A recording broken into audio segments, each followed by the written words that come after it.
सुजीत, अहो या लवकर, गरम गरम जेवायला वाढलाय। आलो आलो। अरे वा, आज काय पुरणपोळी आणि शेवयांची खीर? कोणी केलंय? कोणी केले म्हणजे? अहो एकच सुगरण आहे या घरात, शालिनी सरपोतदार। आणि हे बघा, मी कोणत्याही नोकरांची मदत घेतलेली नाहीये, कळलं? अच्छा। स्वानंदीच्या हातातनं अर्जुन परत आला, तिच्यावर मात करून आला म्हणून बनवलंय। ते सेलिब्रेट नको करायला आपण? तुम्ही खाऊन सांगा मला कसं झालंय म्हणून। सांगतो सांगतो।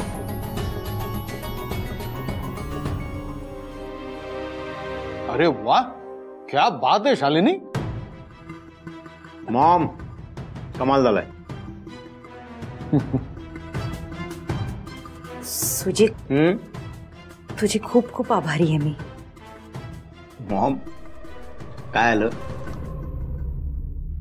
तू माझ्या नातवाला माझ्याकडे परत आणलंस। मी कधीच देवाकडे काही मागितलं नाही, म्हणजे माझ्यासाठी काही मागितलं नाही। मी फक्त मागितलं सरपोतदार घराण्याचा वारस, आणि तो तू दिलायस। जेव्हा स्वानंदी पळाली ना अर्जुनला घेऊन, तेव्हा मला असं वाटलं की कोणीतरी माझ्या काळजाचा तुकडा नेलाय। मी परत अर्जुनला हातात घेईन की नाही, मी पाहीन की नाही त्याला, पण नाही, तू परत आणलंस त्याला, म्हणून आभारी आहे। मॉम, तू पण ना। बस तू बस। अरे बस बस बस बस बस। आणि ऐक डॅड, मॉम, इथून पुढे अर्जुनला मी तुमच्यापासून दूर कधीच करणार नाही। मी त्याची काळजी घेईन, मी त्याच्यावर लक्ष ठेवेन। बरं चला मॉम, तू प्लीज जेवून घे। फार मोठे शेफ आहेत, त्यांनी आजचं जेवण बनवलंय। मॉमला चिडवतोयस ना? नाही ग मॉम, डॅड हो की नाही हो? हो हो, खरंच खूप मोठे शेफ आहेत ना, त्यांनी आजचं जेवण बनवलंय की नाही? चला मी आज मॉमला भरवणार। ठीक आहे।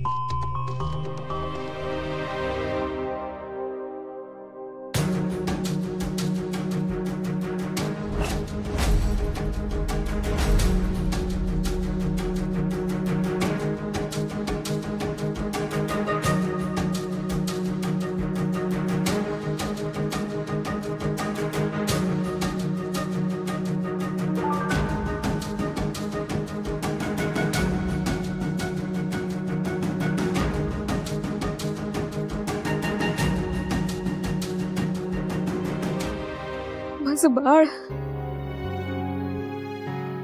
तुला माझी आठवण येत असेल ना? तू कसा राहतोयस माझ्याशिवाय? तुझ्या आईला पण तुझी खूप आठवण येतीये।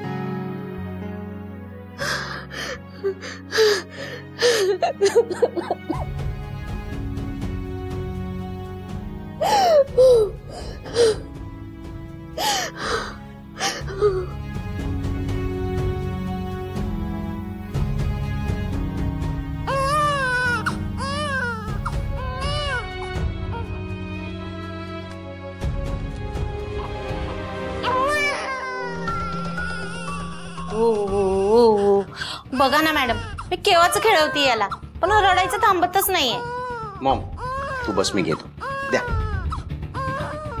ऐश अर्जुन, ऐ अर्जुन, काय झालं?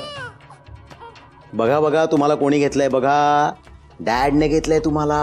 अरे बापले, आता काय काय करायचंय अर्जुन? बहुतेक भूक लागली असणार त्याला, त्याची आई नाहीये ना घरी। मॅडम, आपण एक काम करूया का? अर्जुनला स्वानंदीकडे देऊया का? तिच्याकडे गेल्यावर तो शांत होतो। ए गप्प बस। आणि तुला काय करायचंय? त्या स्वानंदीकडे अर्जुनला नेऊन द्यायचं? तुला कशाला ठेवलंय आम्ही? अर्जुनला सांभाळायला। तुला ते जमतंय का? तो रडतोय. हं? किती रडतोय बघ. तुला त्याला गप्प करता येतंय का? तू त्याचा विचार कर आणि नको त्या गोष्टी तोंड पुढे पुढे करून बोलू नकोस आणि न मागितलेले सल्ले आम्हाला देऊ नकोस. आणि ती स्वानंदी अर्जुनला घेऊन पळाली, तिच्याकडे परत नेऊन द्यायला सांगतेस? बेअक्कल. अहो मॅडम, मी माझ्या डोळ्यांनी पाहिलंय. अर्जुन तिच्याकडे गेल्यावर शांत होतो. गप्पा बसा. तू काय पाहिलंयस ना ते तुझं तुझ्याचकडे ठेव. जास्त अक्कल नको पास झाडूस. आणि यापुढे स्वानंदीचं नाव घेतलंस ना या घरात तर याद राख, गाठ माझ्याशी आहे. बाळाला भूक लागलीये, त्याला पावडरचं दूध बनव. बाळाला सवय नाहीये, होईल हळूहळू सवय. हं? अर्जुनला दे माझ्याकडे. मोबाईल काय झालं? शोध, काय झालं तुला? भूक लागली का? आजी दूध देते. हा, दूध देते आता तुला. हा, या स्वानंदीचं नक्की काय लफड आहे? तिचं नाव घेतल्यावर ही मात्री फारच तापते. आणि ती बाळाला घेऊन पळून का गेली? काहीतरी गडबड नक्की आहे. हो बाई, जात आहे ना? हो.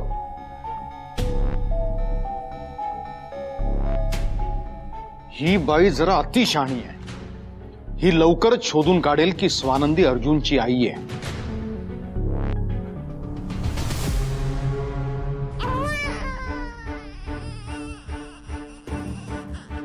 माझं बाळ रडतंय.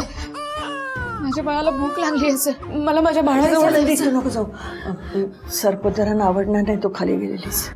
स्वानंदी, आई बरोबर बोलतेय. तुम्ही खरंच जाऊ नका तिथे. परत ते अपमान करतील तुमचा. हे तुम्ही मला सांगताय? तुम्ही तर काही बोलूच नका. माझं बाळ रडतंय, मला त्याच्याकडे जायचंय. माझ्या बाळाकडे जाण्यापासून मला कुणीही थांबू शकत नाही. मला माझ्या बाळाजवळ. मी तुम्हाला कुठे जाऊ देणार नाही. मणी सर, हात सोडा. मला माझ्या बाळाकडे जायचंय. नाही जाऊ देणार तुम्हाला. मणी सर, हात सोडा. माझं बाळ रडतंय, मला त्याच्याकडे जायचंय. ऐका स्वानंदी माझं, मी नाही जाऊ देणार तुम्हाला.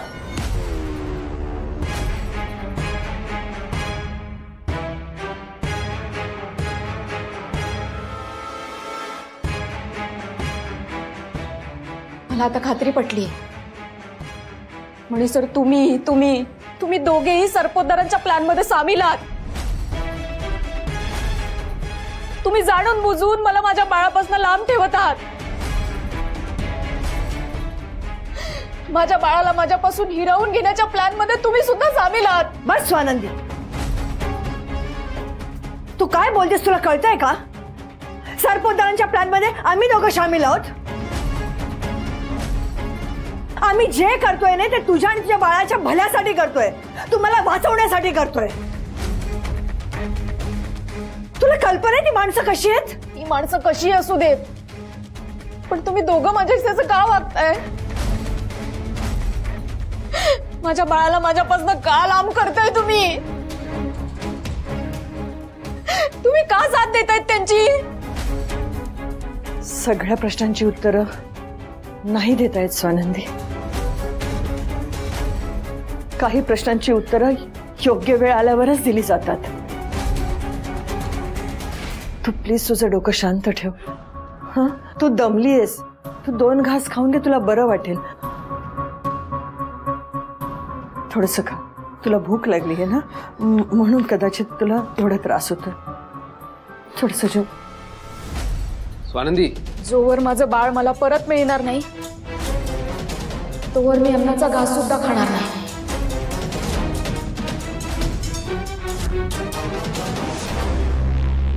स्वानंदी काय वेडेपणा. हे बघा, रागाच्या भरात असा काही निर्णय घेऊ नका. आणि एक गोष्ट समजून घ्या, बाळ आपण इथे आणू शकत नाही. हे सत्य आहे, ते स्वीकारा प्लीज. वाह मणी सर, वाह. हीच का बाळाची जबाबदारी निभवताय तुम्ही?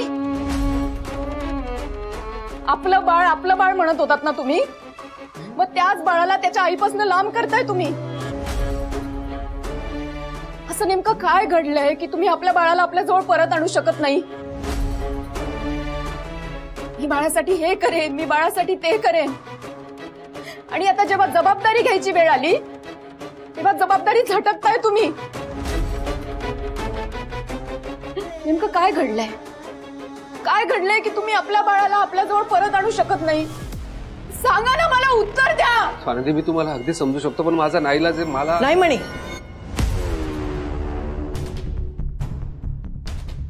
सुजित आणि सरपोतदार तुला आणि बाळाला नाही सुखाने राहू देणार. बाळाचं त्यांच्याबरोबर राहणं त्याच्या भल्यासाठी चांगलंय.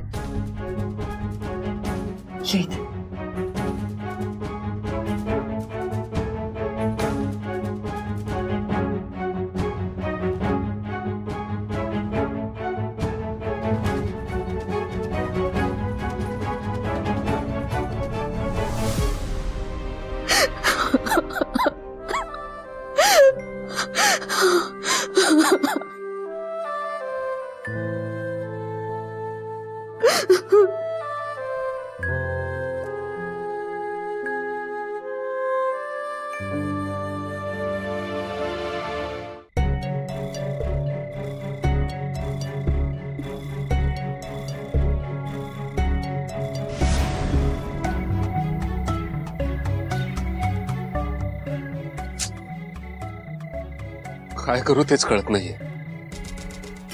स्वानंदीला सगळं खरं सांगायचंय, पण खरं सांगायची हिंमतही होत नाही. बरं, हिंमत केली तर काही बोलू देत नाही. माझ्यात नाहीये हिंमत. मी स्वानंदीच्या डोळ्यात डोळे घालून सगळं सत्य सांगायची.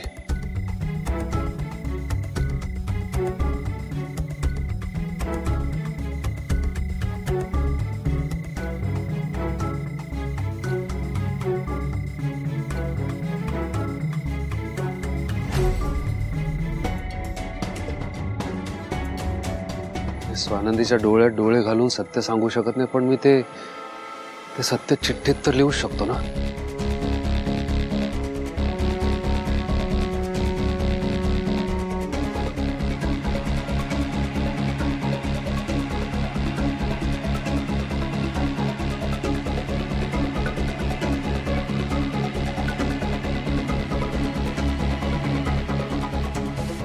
स्वानंदी, आता मी सत्य लपवू शकत नाही तुमच्यापासून. मी एक गोष्ट लपवली, ते लपवलं हे तुमच्या हिताचं आहे असं वाटून मी लपवलं. ते तुमच्या आणि आपल्या बाळाच्या हिताचं आहे म्हणून लपवलं. पण तीच माझी सर्वात मोठी चूक होती हे आता लक्षात येत आहे, म्हणून ती चूक सुधारतोय तुम्हाला सगळं सत्य सांगून. स्वानंदी, तुम्ही आयुष्यात जो त्रास भोगलाय, अजूनही भोगताय, त्याला जबाबदार एकच माणूस आहे, तो म्हणजे सुजित. तोच तुमचा गुन्हेगार आहे. त्यानेच तुमच्यावर अत्याचार केलाय. सुजितने आमच्याकडून ॲग्रीमेंट करून घेतलंय, त्यावर आमच्या सह्या करून घेतल्या, ज्यात मी माझा आणि आईचा हक्क कधीच मागणार नाही, घरात मान खाली घालून राहील असं लिहिलंय. मी जर ते ॲग्रीमेंट तोडलं तर तो आपल्या बाळाला प्लेटलेट्स देणार नाही. त्यामुळे मी तुमची बाजू प्रत्येक वेळेस घेऊ शकत नाही स्वानंदी.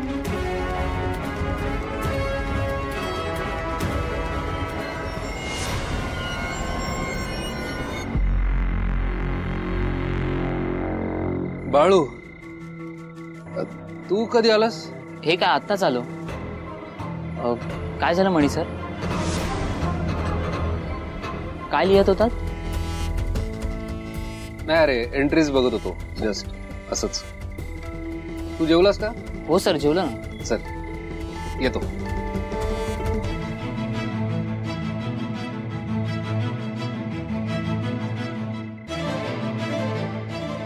मणी सर आणि स्वानंदी मॅडमचं हल्ली काय चाललंय ना, काहीच माहित नाही.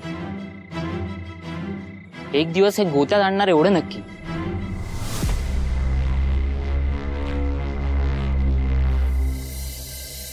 स्वानंदी, थोडंसं खाऊन घे. 2 घास का माझ्या? मला काही नकोय. मला अजिबात फोर्स करू नका. मला माझं बाळ हवंय, बाकी मला काही नकोय.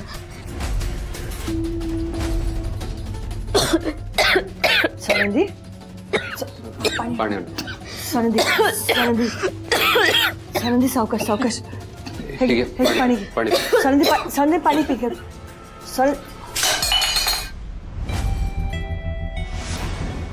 तुमच्या दोघांचं ह्याचं काही नकोय मला.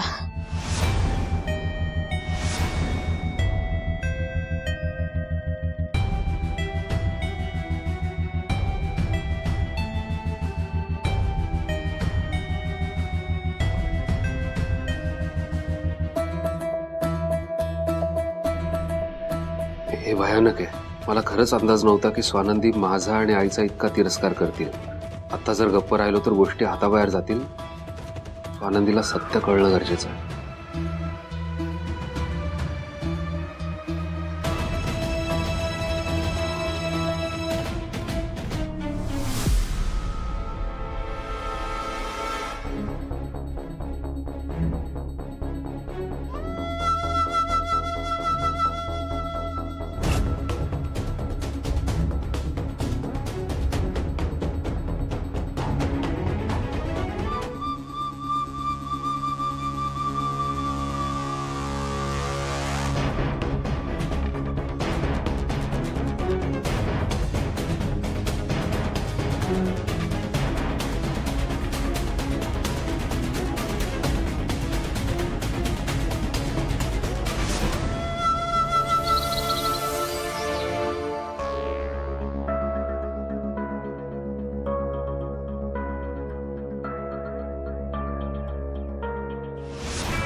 मी झोपल्यानंतर स्वानंदीने चिठ्ठी वाचली असेल का, की अजून उठल्याच नाहीत त्या?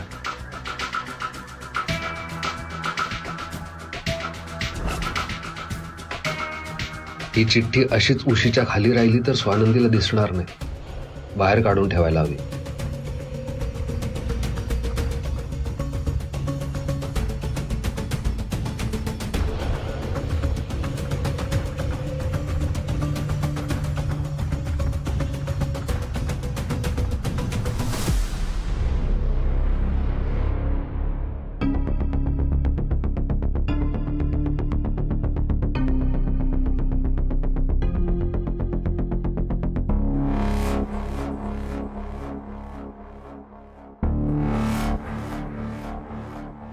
मणी, काय करतोय?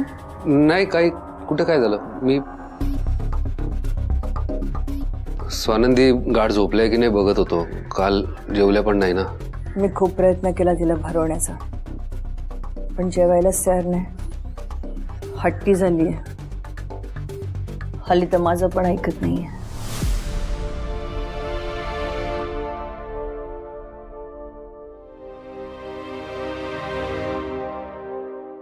आई, आपल्या तिघांमध्ये निर्माण झालेली कोंडी एकदाची सुटावी म्हणून मी स्वानंदीला चिठ्ठी लिहिली.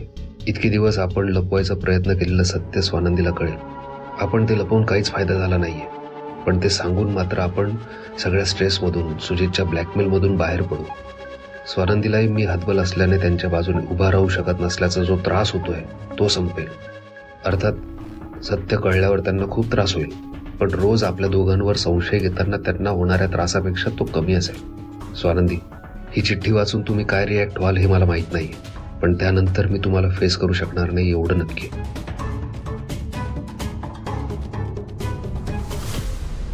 काय रे, आता कुठे निघाला? ते माझं काम आहे खाली, लगेच येतो करून.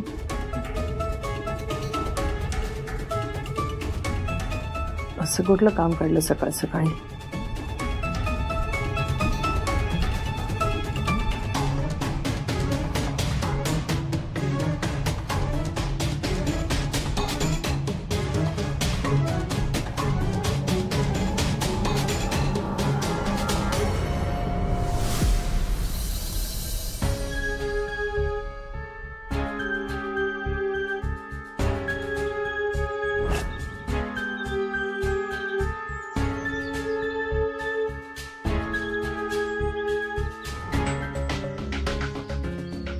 बाळू, इकडे ये.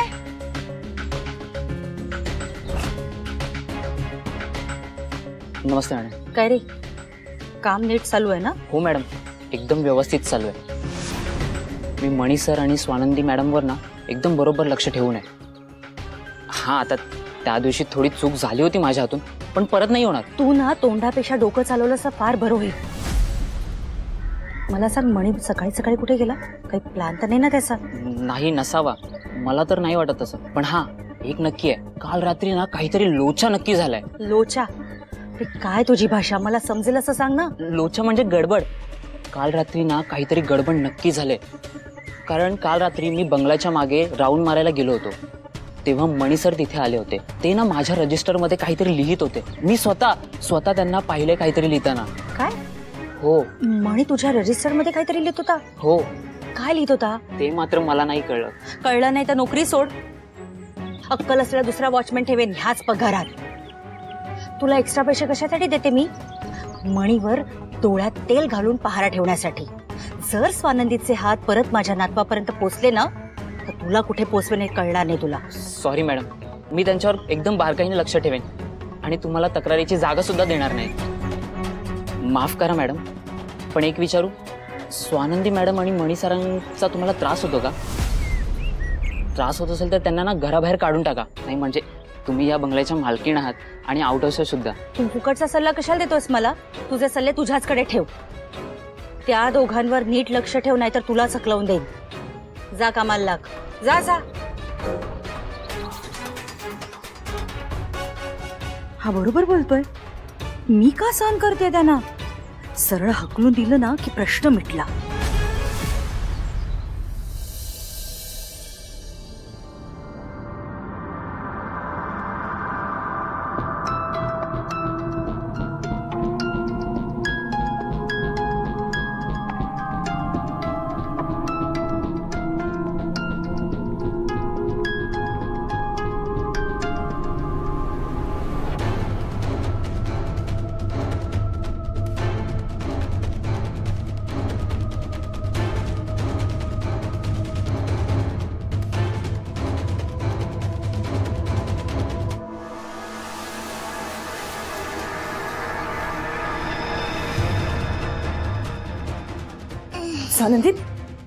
स्वानंदी बस खाली. चक्कर आली ना? हा, सावकाश उठायचं ना. रात्री जेवली नाहीस ना, म्हणून अशक्तपणा आलाय. स्वानंदी, मी तुझं काही ऐकणार नाही आता. मी तुझ्यासाठी तुझ्या आवडीचे दडपे पोहे बनवले. थोडेसे खाऊन घे, बरं वाटेल. चल. नाही, मला भूक नाहीये. स्वानंदी, तू हट्टी आहेस ना, तर तुझ्यापेक्षा 10 पटीने मी हट्टी आहे. मान्य आहे मला. सख्खी नसली तरी मानलेली आई आहे तुझी. गपचूप खायचे, काही कारण सांगायची नाही. बस, मी तुझं काही ऐकणार नाही. आणि आता जर का तू माझं नाही ऐकलंस ना, तर माझी शपथ आहे तुला. चल.